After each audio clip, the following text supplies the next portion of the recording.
Welcome sa Dries TV. Kung interesado ka sa ganitong news, huwag kalimutang isubscribe ang ating YouTube channel. Maraming salamat! Welcome back again sa ating YouTube channel mga kakimpaw, and sa update natin ito ang pag-uusapan natin ay tungkol sa mga importanteng kaganapan kina Kim and syempre kay Paolo Avellino. Pero bago po ang lahat, maraming salamat sa inyong patuloy na pag-support at pagsubaybay sa mga daily update natin.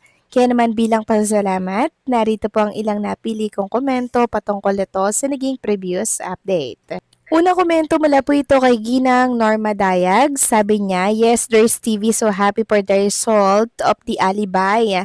Now proven and tested the tandem of KP Durs. Ask ko lang kung kailan uwi si Kimmy para mapanood na namin sa Showtime. Miss na Miss Kim silang dalawa. God bless Kim Pao. Maraming salamat sa komento, Ginang Norma Dayag, about po sa pag-uwi ni Chinita Princess. Siguro first week po ng April or last week po ng March. Kung inyong natatandaan, sinabi po ni Sir EJ na 2 weeks mawawala si Kim Chu kasama na doon yung training at yung bakasyon. 2 weeks. Kaya posibleng last week po ng March or first week ito ng April. Pwede ring sabay na lang silang umuwi ni Paolo Avellino ng Pilipinas. Kasi bago daw po mag-Kimpa World Tour, uuwi muna si Kim and si Paolo. Dito daw sila magmumula sa ating bansa. Meaning, sabay na naman silang aalis ng Pilipinas para po yan sa World Tour.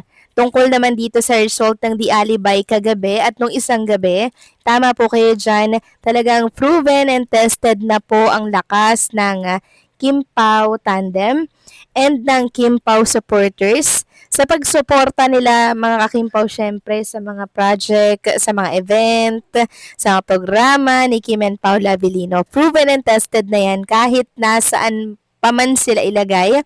Susunod at susuporta talaga ang mga Kimpaw fans. Ganyan po nila kamahal si Kim and Paolo. So maraming salamat sa komento, Ginang Norma Daya. God bless po sa inyo and mabuhay kayo. Next comment, mula naman po kay Ginang Norma Coles. Sabi niya, very very happy ako sa kalalabasan ng telesereng The Alibay. Grabe no? Salamat sa mga kasama kong Kim Paulandia. Talagang the best kayo nakisali sa laban na to. Talagang totoo kayong fanay ng KP. Mahal natin sila Kim at Paolo. Ituloy natin hanggang dulo. Ilaban natin ang The Alibay gabi-gabi. God bless us always. Dres, salamat sa iyo. Dahil di ka napapagod sa paghahanap ng ayuda para sa amin. Ingat ka, Dres, kasi ikaw ang araw-araw naming inaabangan makarinig ng positibong balita galing kina Kim at Paulo. Thank you very much. Maraming salamat sa komento, Ginang Norma Cole. Yes, tama po kayo dyan. Hindi po tayo pwedeng mapagod sa paghahanap ng mga ayuda para kay Kim and Paolo Avellino. Dahil lalo na ngayon, dahil sila po ay hindi nagpaparamdam, mas marami pong mga seniors ang nakakamiss sa kanilang dalawa. Kaya kinakailangan talaga nating mag-update ng mga balita sa abot ng ating makakaya. Tungkol naman po sa mga Kimpaulandia na talaga namang all-out support kay Kim and Paolo Avellino at sa mga ganap nila. Sobrang nakaka-proud po kayo mga kakimpaw dahil hindi po talaga kayo nang iiwan sa laban na to. Sabay-sabay nating ipanalo ang The Alibay at tumutok tayo gabi-gabi from 8 to 8:45 PM mga kakimpaw. Wala tayong gagawin kundi manood ng The Alibay sa telebisyon. And syempre kung may extrang cellphone dyan na hindi naman ginagamit, i-open din natin ito through online. Dagdag viewers din po yun, okay? So maraming salamat sa komento, Ginang Norma Cole. God bless po and mabuhay kayo. So ito na nga pag-usapan na natin ang mga balita po na nakalap natin sa hapong ito. Ito na hinanga nating pag-usapan. Ito pong naging paramdam ni Paolo Avellino kanina lamang. Actually, na-screenshot ko kagad 4 minutes ago pa lamang. So ito po ay sa X. So makikita nyo dyan yung emoji, sabog yung kanyang ulo dito. Sobrang tindi po kasi ng dapat nating abangan mamaya. Sabi dito ng Dreams KPH, kapag naipit ang mga kabrera, saan sila papanig? Sa pamilya o sa negosyo? Abangan ngayong Miyerkules, March 18 sa The Alibay ang buong katotohanan. So mamaya po yan mga kakimpaw. mas patindi po ng patindi ang mga eksena ni Kim and Paula Abilino dito and syempre ng mga Cabrera. Kaya nga lubos din po ang pasasalamat maging ng ABS-CBN Entertainment dahil sa sobra ninyong pagsuporta. Sabi nga dito, maraming salamat kapamilya, nakakakilabot yung delivery ng lines, ramdam na may nagbabadyang sumpa sa buhay ni Vincent. At sa dami ng tinahi niyang storya, hindi niya na talaga matatakasan ang balik ng karma. Nako, patindi po ng patindi mga kakimpaw. Dapat talaga natin itong abangan. Then, meron po announcement si Carlos Miguel. Sabi niya, maraming salamat sa lahat ng nanood ng The Alibay sa TV.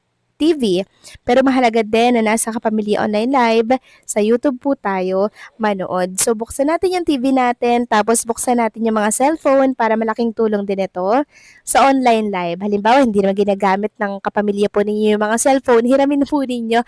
Tapos sabay-sabay ninyong panoorin yung live ng ABS-CBN sa The Alibay, okay? Samantala, next topic naman tayo. Pag-usapan naman natin itong good news for Kim and syempre kay Paolo Avellino na talaga namang maging ako na-shock din ako ng bonggang-bongga.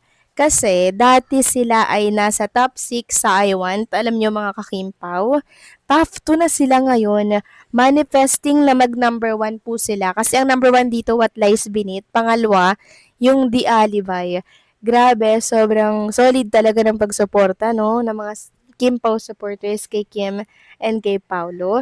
And sana po hindi kayo magsawa, mga kakimpaw. Sabi nga po dito ng KB Family, hashtag The Alibay Top 2 and 6 sa I Want. 300k plus concurrent viewers, pumapaldo din sa views and sa YouTube. Mas mataas pa to pag gumiling si Alegria. Yes, mga kimpaw, pag lumabas na po si Chinita Princess and gumiling siya, for sure mas mataas pa dyan ang makukuhang concurrent views sa YouTube ng The Alibay. Ngayon kasi, paunti-unti lang yung labas nitong si Kim Chu, 'di ba? Kaya ang dami po naghahanap sa live kay Chinita Princess na para bang atat na atat silang makita si Kim Chu. And since sobrang daming nga pong good news na nangyayari po ngayon sa The Alibay, kay Kim and kay Paula Avellino, maraming mga nagtatanong na ano daw kaya yung reaksyon ni Kim and Paulo. Syempre, masaya and very proud sila mga kakimpaw na talagang ang mga fans nila talagang nagkakaisa para po sumuporta at maipanalo ang The Alibay. And baka nga po nag-celebrate si Kim and Paolo Avellino kung sakaling magkasama man sila mga kakimpaw sa isang bansa dahil nga po sa success ng The Alibay. Celebrate, tapos date na din, o di ba mga kakimpaw? Ito'y dilulo lang naman natin na pwedeng mangyari since super successful naman talaga ng The Alibay. At patuloy natin itong susuportahan gabi-gabi. So paano mga kakimpaw, anong masasabi ninyo dito? Please comment down below. So paano hanggang dito na lamang po ang update natin. Maraming salamat sa patuloy na pagsuporta.